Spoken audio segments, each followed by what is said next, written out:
Arrivederci! Alla ball!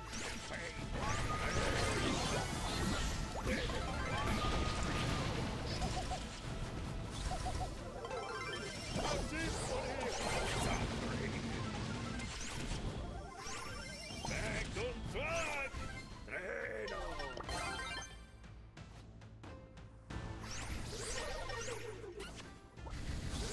Attenzione! La Symphony of Suffering! Next stop!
Sandstorm!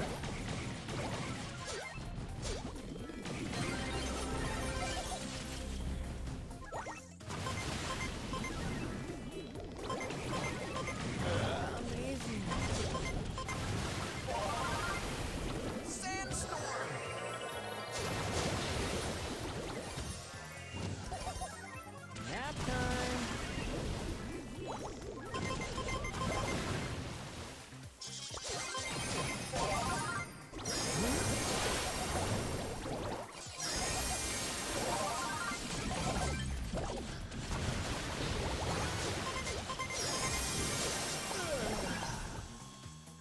Sandstorm! Hey!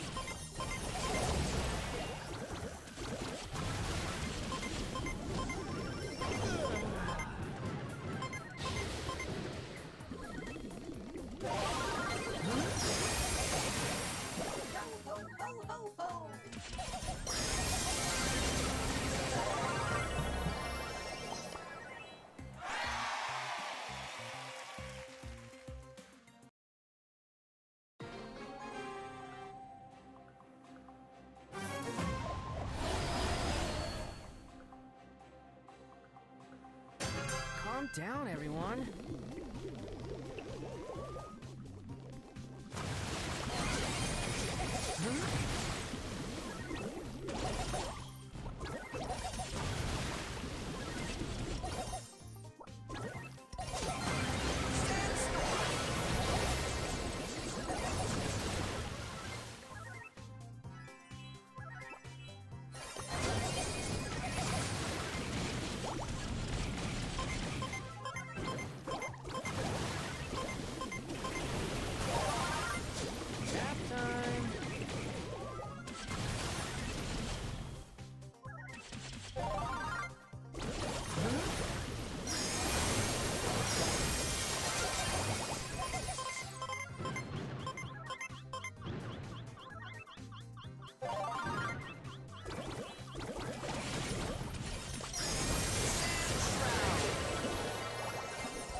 gets picked up like that, then it would actually be ban-worthy, and they decided not to target ban it.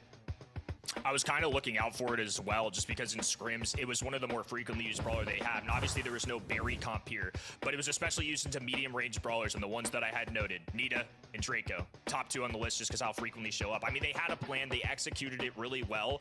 I mean, if somebody like me can see it, I would hope somebody like Pioneers can. But again, I feel like Elevate just keep putting the enemies into these tricky situations. This is now 2 drafts in a row where they've had a perfect 6-pick. It just feels like they always have an answer. They just always get what they want. Pioneers don't really know how to react, or they think they know how to handle with the Griff. Maybe they had the same insight that we did. Just looking at the scrim stats, you can clearly see they like to play that Griff, like to open up Hot Potato. But maybe they just thought they can win it anyways with a comp that they played so often themselves, Draco, Nita, and Melody. Now let's see if they had a bit of a better insight into Dueling Beetles, another very closed-off map. You can open up things here as well, but what we see more often are those throwers. We see Barry very much, the Barley as well.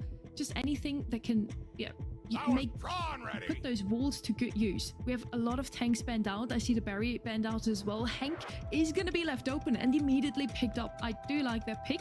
The other brawler that could make use of those walls would be Shade now. You feel like we're going to see him here ready? It's definitely a question mark from me. It's one that would come in later in the draft if it ends up being something absolutely fire.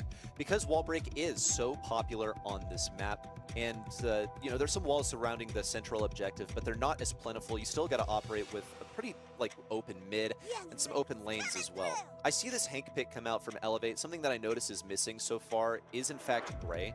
I think it's got to be sitting in everyone's minds at the moment, since it would be such a fire thing to pair up with that Hank, who's also missing one of his biggest counters. The way to do it now for Pioneers would really be to go with something like an Ashe later on. And Elevate might be trying to force their hand a little bit here because they've also banned Draco. The Draco ban definitely is good, and I think Gray is a great shout out for you. One that Elevate love to use as well is Stu. So depending on what these Pioneers brawlers are, I think if they like their Stu matchup, they're going to let Patchy loose and go with that. And Griff on the right hand end, though.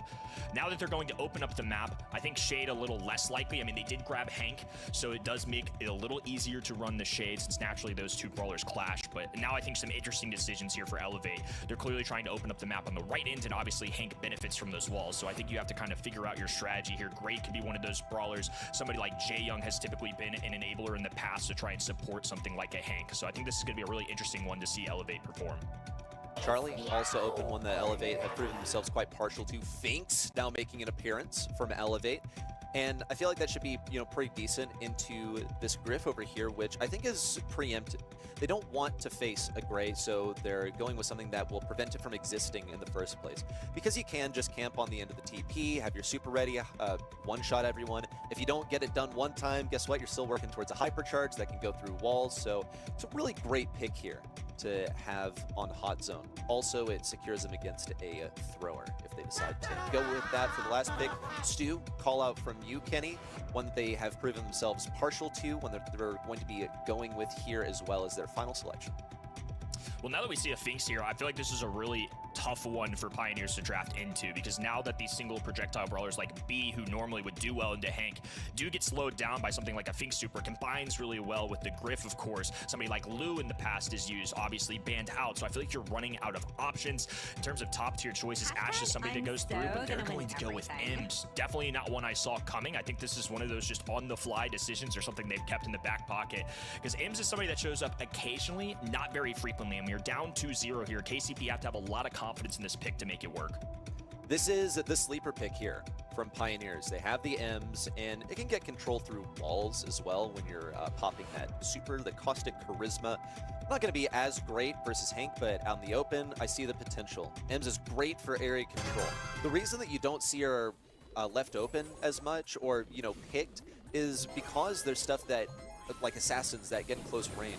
So really the best odds that Elevate have of dealing with Fade on this Ems is getting in close range with Evex. Patchy also is doing quite a good job on this range matchup. Fade's really the most aggro player here. Now he's going to get dashed in by Evex and quickly out. Elevate, they're not really focused on pursuing kills needlessly. It's just about keeping positioning for now.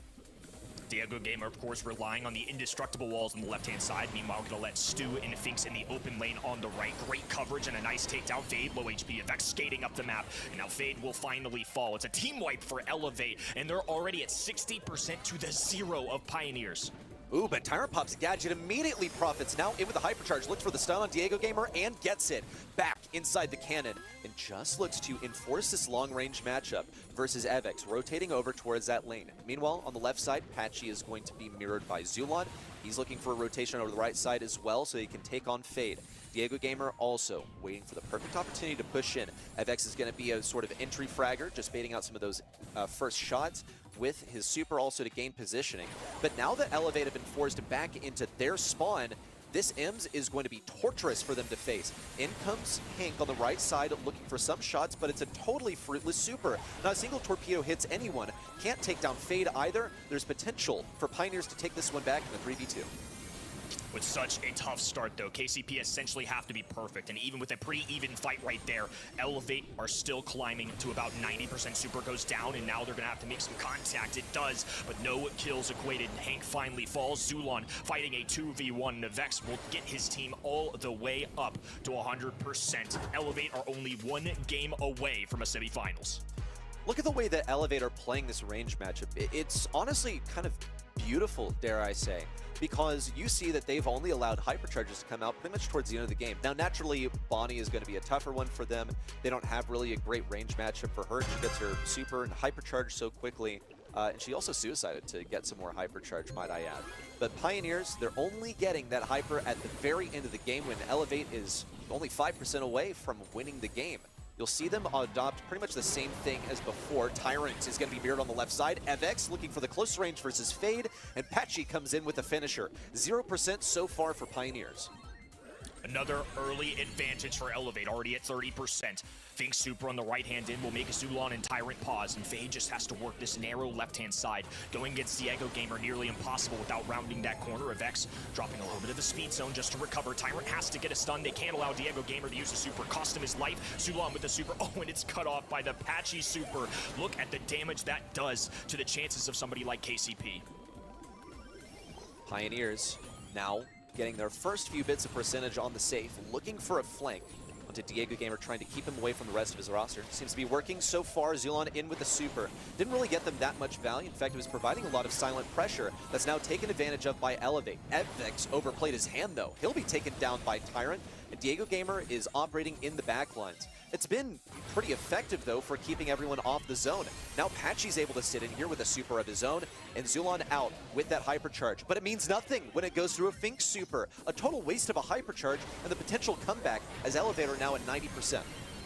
90% in climbing, trying to earn themselves a ticket directly to the World Finals. Pioneers fall. Welcome to the playoffs, Elevate.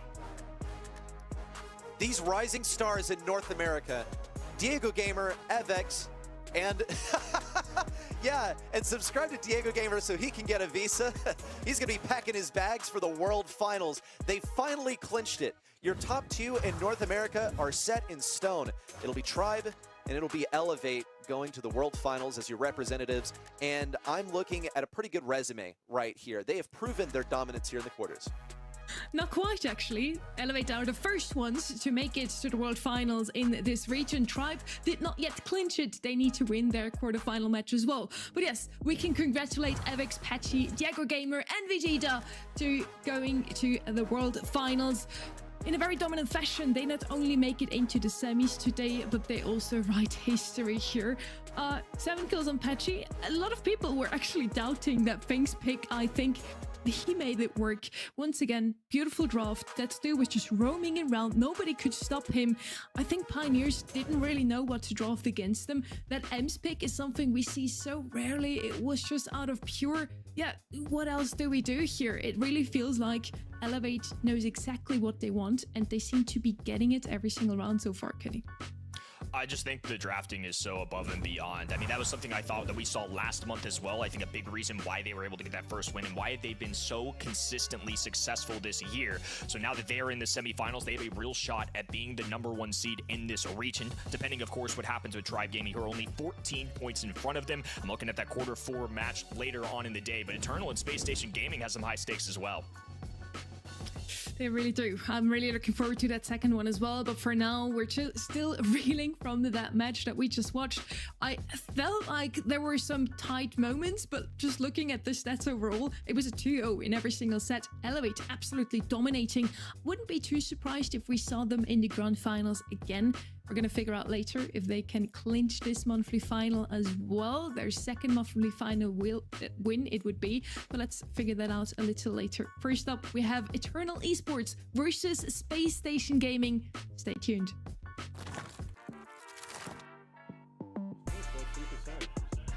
They can't kill you, you just finish. This is game, this is game.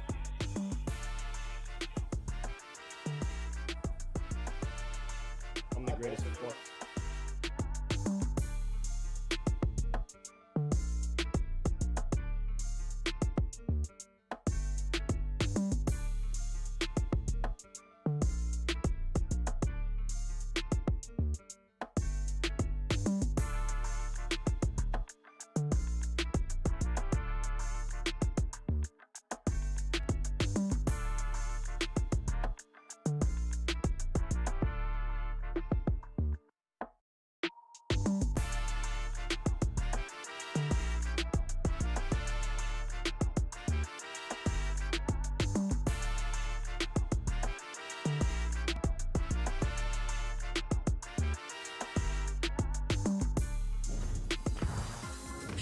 They just got so much better, at least if you're a player for Elevate. Moving into the World Finals and the semis of the July monthly finals.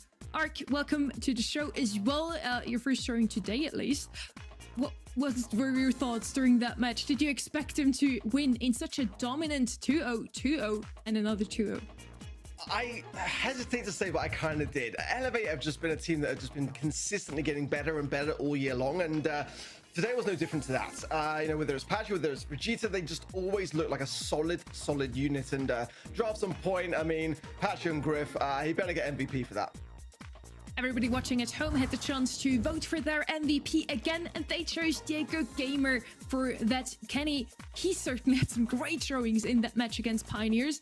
I'm sure whoever they will face against the semis have to look out for this player. It's been cool getting to know him through interviews throughout the season as well. I think this is a player that's really making their debut. It's not their first season by any means in terms of competitiveness, but really started to find themselves towards the later half of last year and has now emerged as one of the top players. I think his mechanics are insane. Obviously, you heard it before, but it's a conversation in drafts. I think he's a big part of the reason why Elevator's special this year.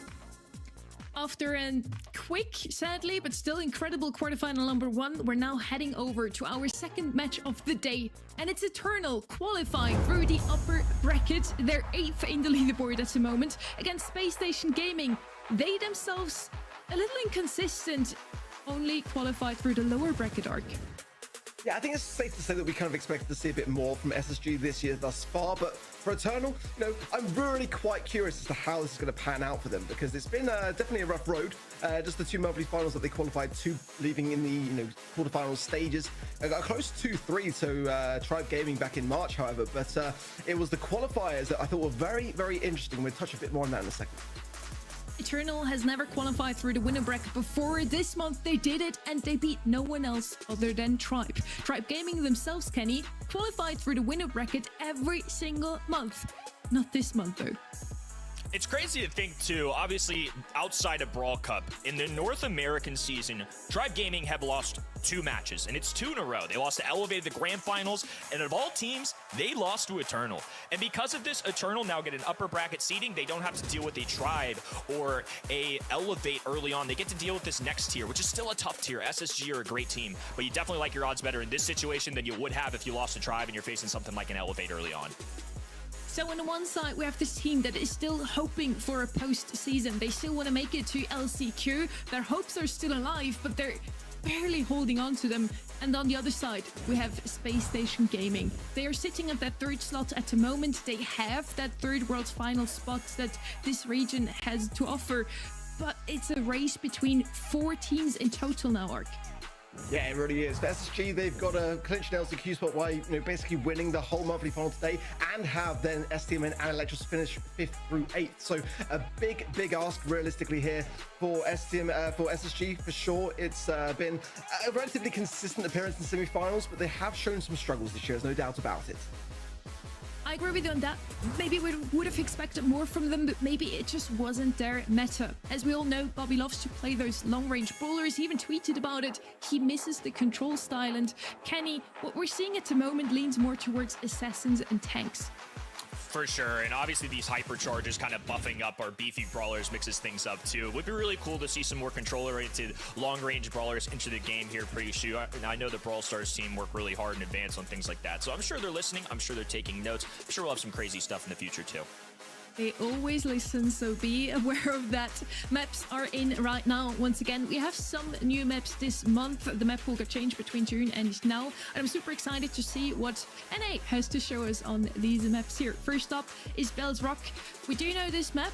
It's been a very similar meta throughout the year so far. I'm thinking Gray, I'm thinking some throwers. We do sometimes see just a wall break on those long-range brawlers, so maybe Space Station Gaming can play their Piper, maybe pair it with a Brock open up the map, and it can work on here. Could do. It's definitely from Bobby's tweet something that he's wanting to get back to with the long range sharpshooters. I think the last brawler to come into the game, which was Angelo, which it's going to be tough, really tough to play into a lot of the tanky brawlers, as Kenny says. The hypercharges as well have kind of exacerbated that. 92% though, however, still side with SSG on this one, and I think that's okay and relatively fair. But I think that it's still again a little bit skewed in favor of SSG here. I think when you consider Eternal's most recent results, they could definitely cause still an upset here. I don't think it's nearly quite that straightforward. It's the only team other than Elevate that have beaten Tribe, and we only gave them 8. That's tough. I mean, not even double digits for the fellas. I feel like they deserve some more respect on their name too. SSG, certainly a strong roster. And I feel like we've, as a unit and as a community, are pretty hard on these North American teams. But honestly, semifinals consistency is enough to be top 3, because Elevate and Tribe have made the grand finals every single time. Literally a grand finals appearance for either of these teams would be fantastic, but especially for SSG, could really lock them away as being that 3rd spot for Worlds. Maybe June was the start to an awesome season for Eternal. They did qualify already for June now again, and they did it by beating Tribe Gaming. So I wouldn't just call them the underdog straight up here. We're heading into the first draft. Kaze, Mr. P makes me very happy, and Kit are penned out by Space Station Gaming. On the other side, we have Hank, Bonnie, and Doc. And Bonnie is one of those brawlers that showed up so often yesterday. Has a fairly decent win rate, would be a new idea here, but I'm not too surprised to see those tanks been out by those two teams. Not only Space Station Gaming likes to play those ranged brawlers, seems like Eternal is on the same page with them. Ark. Yeah, seems that way. Gus first pick, can't go wrong with that. And as you were saying, Bonnie being so prominent right now is definitely a top 2 brawler in this map. So good bans from Eternal in that regard. The Doug ban, interesting there from them also. Gray's not banned out here, could be an option. RT for sure in the eventuality of any kind of tough and brutey brawlers towards the end stages for sure. Ollie's probably a bit early, but definitely on my horizons in that regard. But the Angelo can work here. I'm not opposed to it. You can't resist my charm. Charlie definitely putting some insurance policy down there, which I think is probably wise. Again, it's a good shutdown of the Ollie, so I don't necessarily mind it. Gene being potentially open here as well, but like you said, Brock could be an option here, break things open. Let's see how they're feeling about things, if they want to keep it the long-range affair or continue to bring in some more spicy stuff.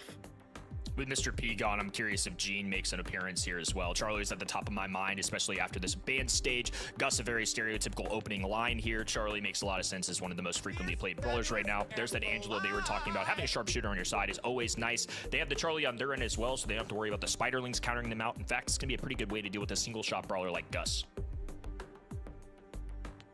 PlayStation sometimes consider a Rico, which could be an interesting time of the draft to bring it in, but definitely something that we see in other regions. Also, it's just kind of a bit more niche. It's got a few more kind of counter ideas that could come in as a third and final here from Eternal. So it's a bit of a risky stage in the draft to do so. Definitely still some maneuvering for some healers. Jae-Young, Barley, that kind of thing could be something of a helping hand. Yeah, it's gonna be the Ollie coming through.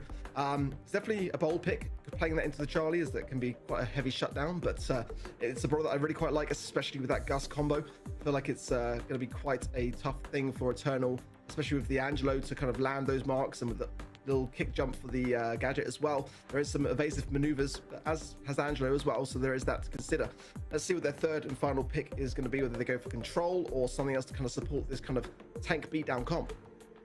Wonder if it's just gonna be a stereotypical thrower here too, just to get that side of him. Nope, gonna be a support brawler in Jae-Young, so they're really going to be enabling somebody like Ollie, who the hypnosis is something I'm a big fan of for a mode like Knockout, especially when 1 life is all you get in this game mode per round. Just getting 1 hypnosis onto an enemy is just free kills. These players are going to hit their shots. They're very coordinated. The Rico on the other side, though, you mentioned it, it has shown up quite a bit, I would say, on this map in North America and some of the other regions as well. It's not an early pick usually, it's more of these later stages. If you like your matchups, you're going to pick it. I think in this case, it can really bounce shots off the wall. Obviously, a high DPS. Don't blame them at all for picking this.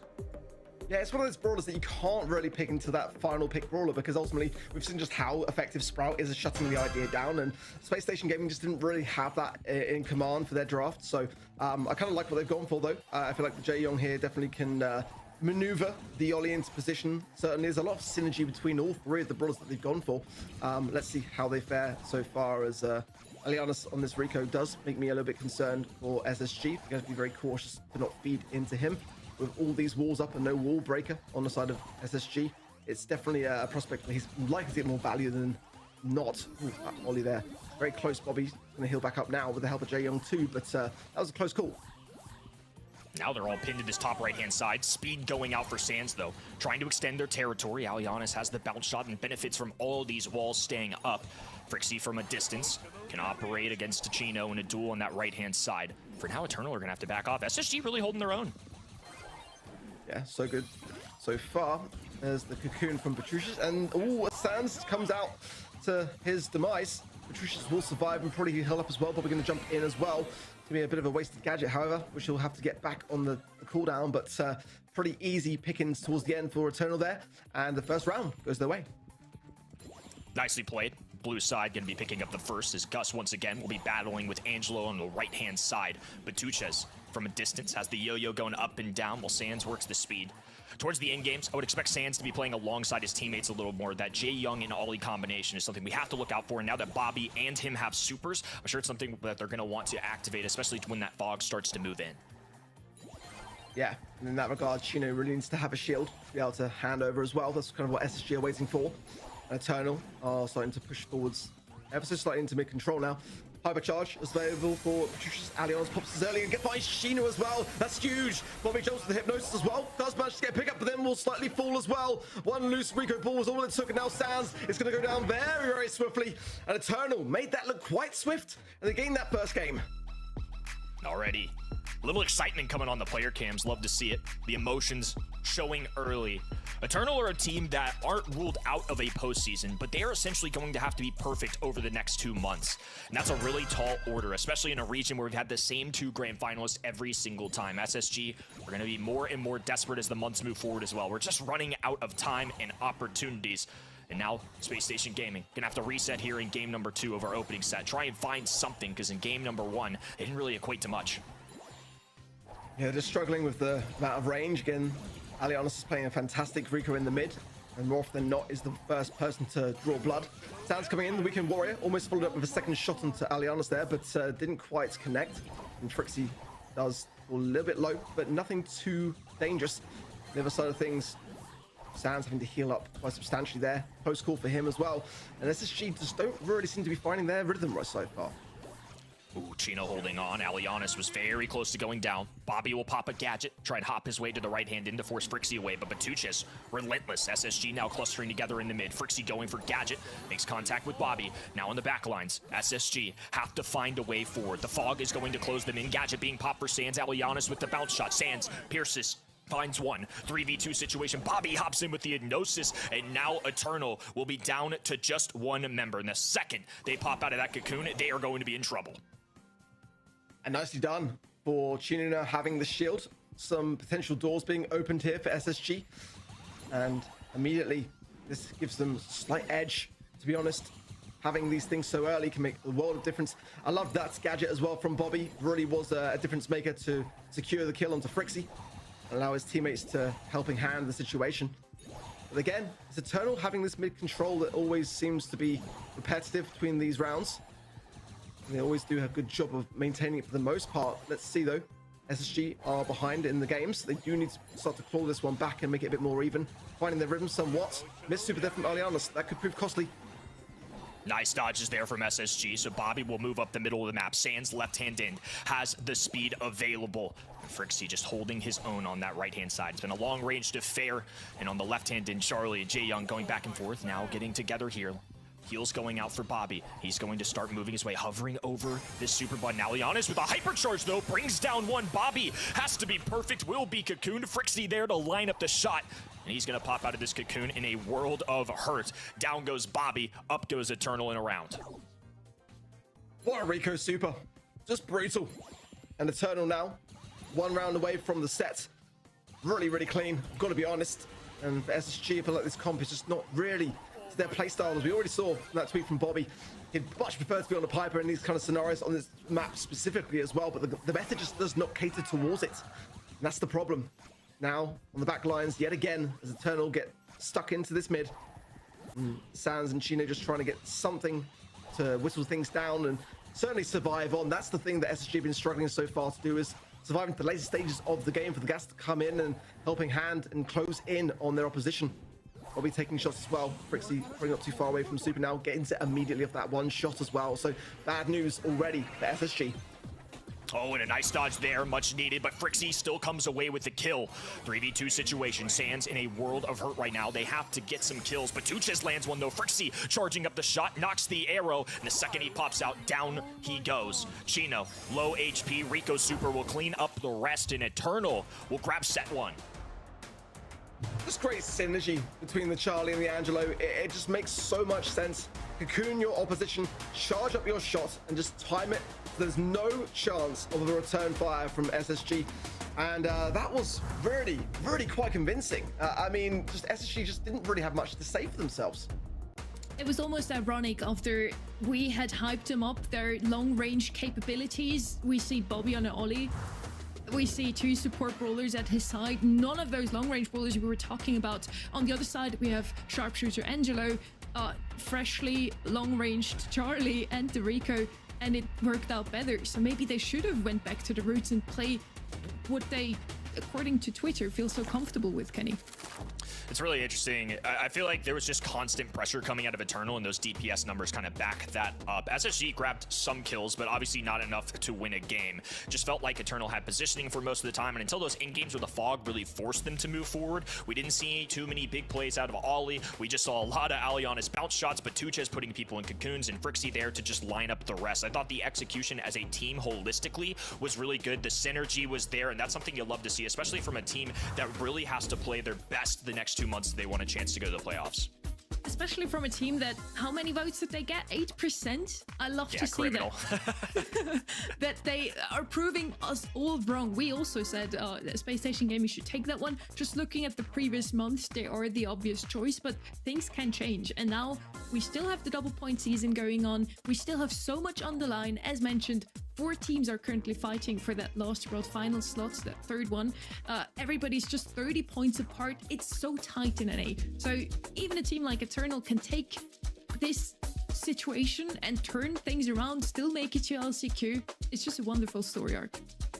Yeah, let's not forget as well, last month, you know, SSG did reverse sweep STMN Esports in the quarterfinal stage to get to those semis, so it's certainly within the repertoire to be able to do so, and that's what comes from the experience and the chemistry of these 3 players. It just feels to me like the draft this season is just letting them down slightly, and, you know, it's not catering towards their playstyle, which makes things worse, and then you kind of get caught up in this kind of descending emotion within the team. Bans are in for Layer Cake, the Kenji, the Lily, and the Hank for Eternal, the Jean, the Charlie, and the Willow for SSG.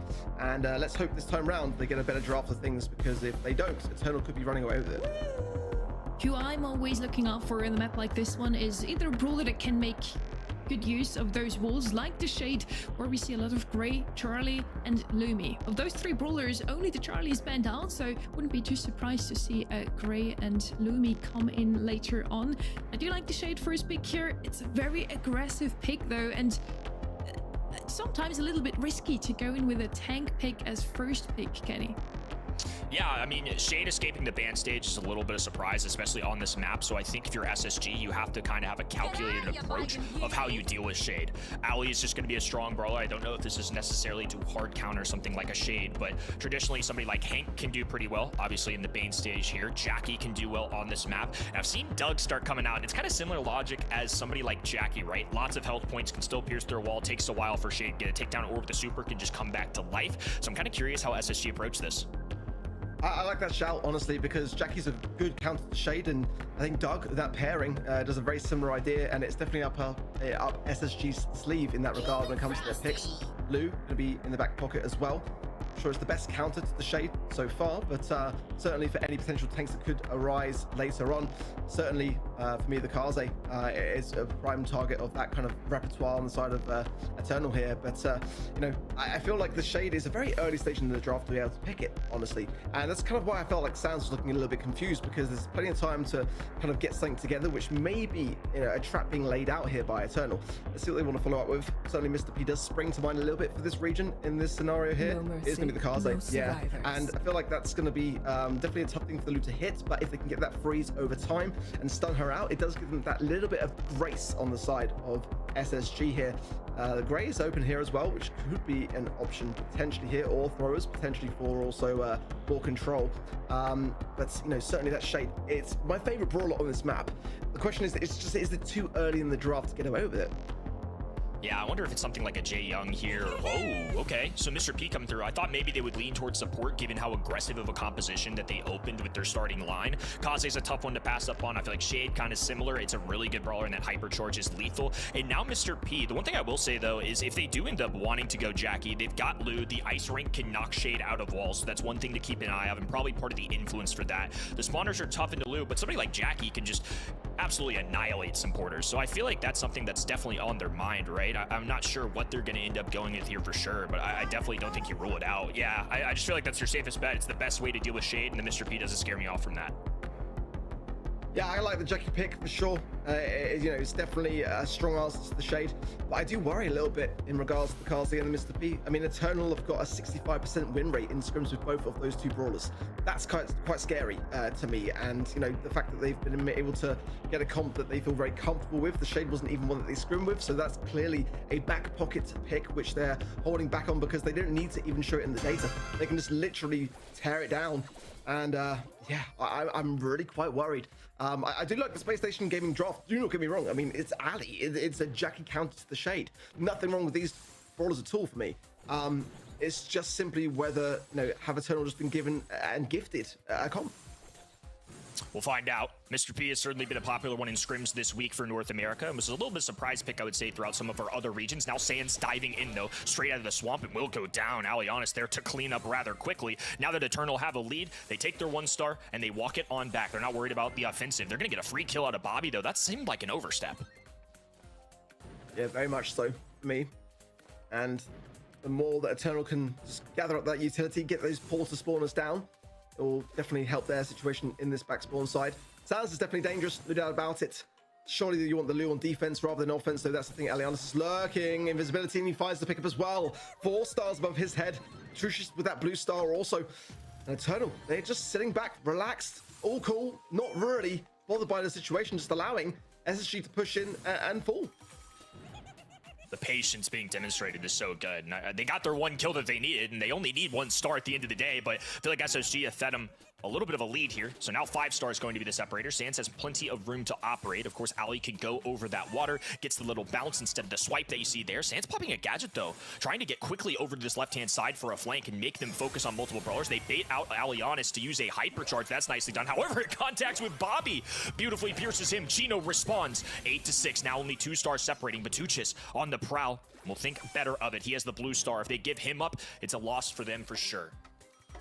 Yeah, bold decision as the timer goes down. There's more stars handed over here to Space Station Gaming, but a trade. As Alianos finds Bobby. Sans jumping in, trying to find Petrucius as well. Hypercharge popped. Can he find the kill? That's the question. 14 stars to Eternal. Oh, Blue Star handed over! Oh no! SSG bag it in the final seconds! Unreal turnaround! I can't believe he's so calm about that. I'm losing my mind on the other side. What a play coming out of Sans.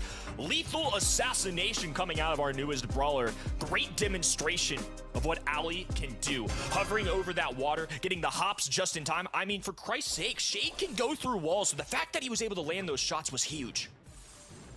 I just stunned that they were able to turn that around in just the nick of time there. But beautiful plays, honestly. SSG will surely get a big lift from that very moment and remind themselves that, oh, a bit of an overstep there from Sans, but it should remind them that they've got the ability to get some good plays and to bring back the order in their favor towards those final moments. They do have to stop feeding these stars early on. They gave themselves a big mountain to climb in that last game, and I want to see them be a bit more reserveful this time around. It's a great point. I feel like they just made it harder on themselves than it was necessary. I mean, 1 star difference versus the kind of 5 to 7 that they were feeding at times certainly makes a difference. And here we go again. Bobby just kind of stepping forward. Aliana switching forms quickly, getting some damage. Sans on the left hand in. I think just trying to get rid of these porters. He's in a great position to do so. Will pop a gadget to get away quickly. The rage will allow him to dash just a little bit faster. And Chino's still holding positioning too. I don't think SSG, I think they've learned from their past game mistake, right? They're going to be a little more patient this time. Probably walk in when the clock strikes a little bit lower so they can walk out with a win. Well, porter spawners are down, and Bobby has also super to hand. Alianos is dangerous. They were able to bait it out in the last game, but they might not necessarily be able to do the same again. Petrucius stunned out here. Oh, that's beautiful from SSG. Sans comes in, gets the kill. The blue star still with Eternal here, so work still to be done as we approach that 30-second mark. Oh, I was going to say Sans was able to escape, but did get the porter spawners down. A little bit close, but nonetheless, SSG look better now and a bit more in control. Just any one kill in this game, and this potential set could be theirs. Sans was flashing that yellow button, now diving in. Batuchas backing off. No super available. Hypercharge goes down for Alianos. 1 kill for the other end. 2-star lead for Eternal. Chino trying to close the gap. A marker onto him. Shade swipes through, and Bobby left all by himself. No chance that Lou can accomplish all of those kills, so Eternal will equalize. Yeah, I liked the way that they stood their ground there on the side of Eternal. Definitely some learnings for sure. And now, a really key moment in this series. SSG had just a little glimmer of hope there and a fantastic clutch. But it wasn't enough to really bring that momentum forwards to secure the set yet. If they lose this game, then being 2 sets down, it's going to be so deflating. And I feel like Draft has been a bit of their worst enemy today so far. The Ali's definitely my favorite brawler of the ones that they've been able to snatch up here. Certainly the Jackie's my second favorite. The Lou, I'm still on the fence around. I want to see Bobby get some good hypercharge value and potentially some stars to run away with here. Blue star of Eternal, no kills or deaths just yet. Lou's hypercharge is a great call out from you. I think it's very necessary. It's really good into Shade, and obviously somebody like Alianos can get really aggressive, so an insta-freeze followed by easy tags is definitely something SSG are looking out for. A little back and forth affair in the middle there, and Eternal will still hold their ground. 1-star lead, no kills. Alianos throwing some daggers down just to keep Chino at bay. Just a lot of patience from both of these sides right now. Waiting for an opportunity, waiting for a little extra supercharge. Now Sans looks to make a move. Yeah, I like his positioning here. Freeze goes down. We'll get a little bit on Petrucius, but not too much. More to just kind of force everyone to the right-hand side. But this hypercharge from Alianos might need to come in now, and it does. Batstorm down, and SSG retreating. And they're the ones that do need to find at least the kill. Time is ticking. Sans goes in, straight back out again, and back in once more. They have a close call. Oh, as Petrucius comes in, a big arm swipe, and gets more stars handed over to Eternal. That was not the plan, SSG. Mr. P, of course, going to be able to do a great scouting report on the enemy sides, especially with somebody like Sans, who can just disappear from your eyes at any moment. Bobby working his way to this left-hand side. Eternal now 2 brawlers deep on the left-hand den. Frixie trying to move up the map, but has to deal with the ugly alligator in his face. And with 20 on the clock, Eternal just have to hold on to 3. But can they? That's the question. SSG moving. Bobby has super. Lands it into the middle. Forcing into the splits. Sans going in on Petrucius. He's low. Can Bobby find something of a pinch? Sans got to go in. The stars are equal, but the blue star still with Eternal. Will they hold on to it? They still do. 5-3. They get the set. Eternal go 2 sets to 0. And this is now very, very dangerous territory for SSG. Familiar territory for SSG, though.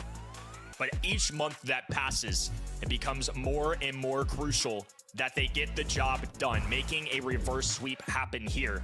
Almost crucial for their season. I mean, LCQ, Worlds on the line. It's starting to get a little more serious here. It isn't their first ride in this rodeo. They need to reverse sweep to make it out of the quarterfinals. Had a good showing in this set, honestly. I liked the comp. It worked out a bit better than in Bell's Rock before, but it still was meant to be. And I could do the same joke I already made yesterday.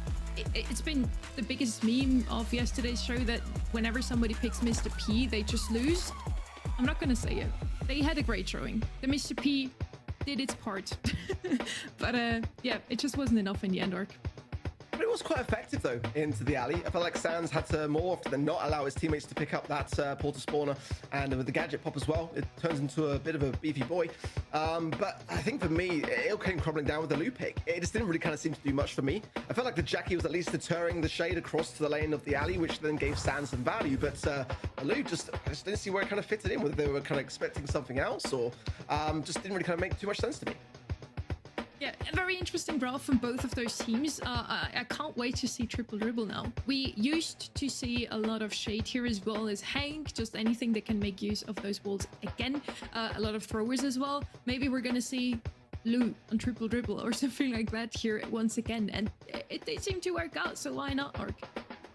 I mean, yeah, it's definitely a map where it could come in, but again, I just don't feel like Eternal maybe are playing into the draft at the moment. I feel like Space Station Gaming aren't really kind of reading things too well in that regard, and maybe kind of preparing for things and eventualities that actually don't need to be prepared for. I feel like, in terms of the data, it's been kind of clear as to what Eternal tend to sway towards. Certainly on this map, Kenji is a big threat, which SSG do need to make sure is in the bans.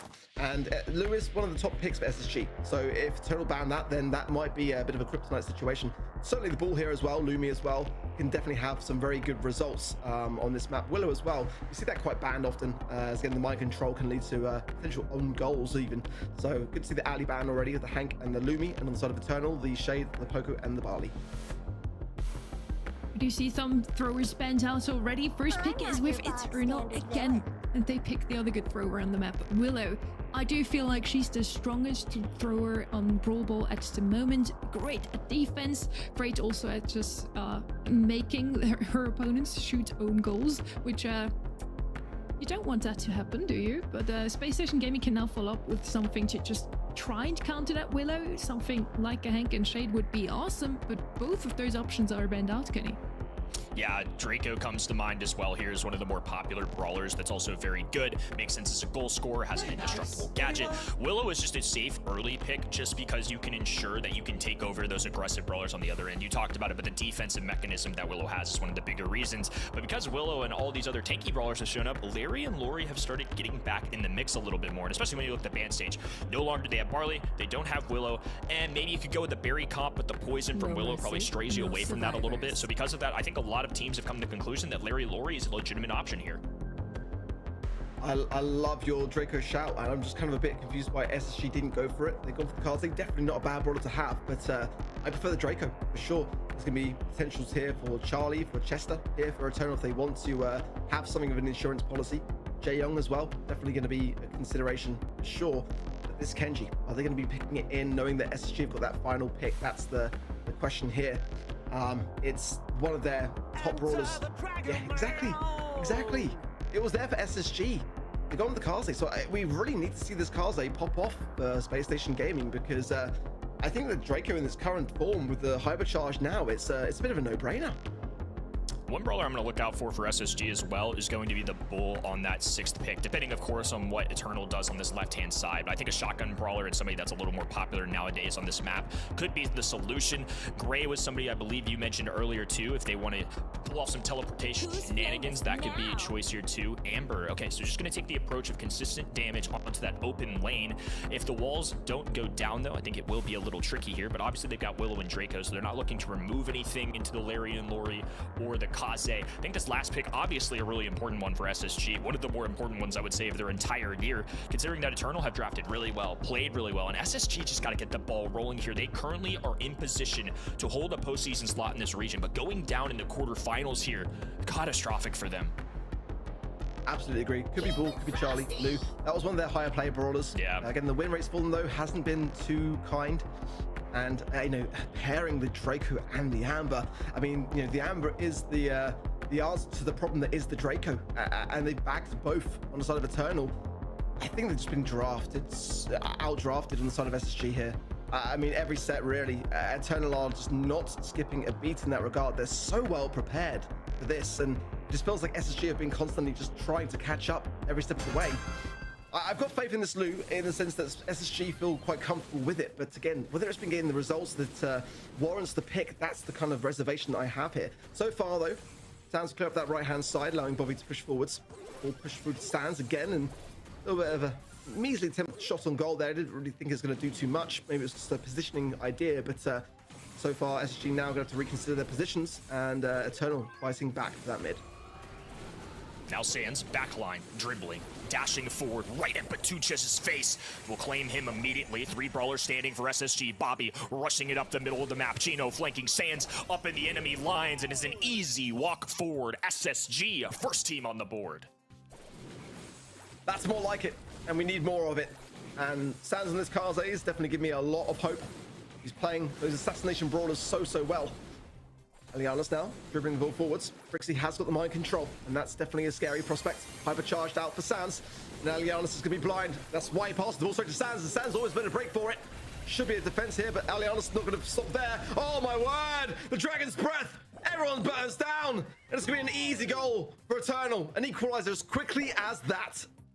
The firepower of Eternal between a dragon and a flamethrower coming out of Batuches is a lot to handle. Frixie, of course, from the back lines, can take some shots at the enemy side, get some poison damage in there as well. So just consistent damage pouring out of the blue roster. Now a swap here from Bobby. He wants to get more on the aggressive. Alianis popping that dragon form. Will be riding towards this right-hand side. Chino just trying to play defense. This has to be a way to counter out. Nicely done. Now a 4th brawler in the map. SSG are looking for a counter push. A lovely fan storm there from Sands, and the follow-up was beautiful too. Trucius just couldn't see what was going to be going on, and before we knew it, he was down. Now, can SSG fight back here? They got hypercharge on the loot. That's huge for Chino. Can they land it at the right time here? Missed mind control there as well for Frixie. It's going to be costly, especially on this defense. Alianos falls on the right-hand side, and now Sands making a break for it. Bobby in the middle, laying down some shots as well.